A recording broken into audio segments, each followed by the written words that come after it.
চাকরি ফেরত দেওয়ার জন্য এসেছি। মালিক কর্তৃপক্ষ বলতে চাচ্ছি যে সবাই চাকরি যেন সৌজন্যভাবে সবাইকে দিয়ে দেওয়া হয়, আর সবাই যত বেতন বা যা কিছু আছে সব যেন দিয়ে দেওয়া হয়।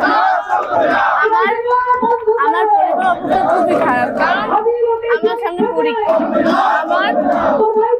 আমি এখন বেতন দিতে পারি না, তাই বলতেছি যে সবাইকে জন্য 6 দিন ধরে আমার বাবা এখানে আন্দোলন করছে। দায়িত্ব আমার বাবার চাকরি নেই, আমাদের বাসায় কোনো বাজার নাই, তারপর আমাদের স্কুলের বেতন, আমার বাসার বাজার খরচ, তারপর আমার কোচিং এর বেতন, সেগুলো দেওয়ার সময় আমার বাবা আমার দিতে পারছে না, এবং সে বেতন পাচ্ছে না। চাকরি দেয়, আর যত মানুষ আছে তাদেরও চাকরি দেয়। জানেন যে অবস্থা লাইনে ছাঁটাই বিরোধী আন্দোলনের আজকে 6ষ্ঠ দিন, এবং এই 6ষ্ঠ দিনে আজকে শ্রমিকদের সন্তানেরাও এসে রাস্তায় বসেছে।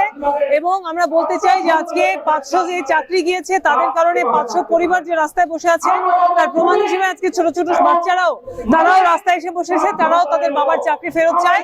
আমরা আশা করব যে আজকের ত্রিপক্ষীয় যে বৈঠক হবে সেই বৈঠকে মালিক এই ছাঁটাইয়ের সিদ্ধান্ত প্রত্যাহারের সিদ্ধান্ত নেবেন এবং শ্রমিকদের জীবন এবং তাদের পরিবার বাঁচানোর পক্ষে সিদ্ধান্ত নেবেন।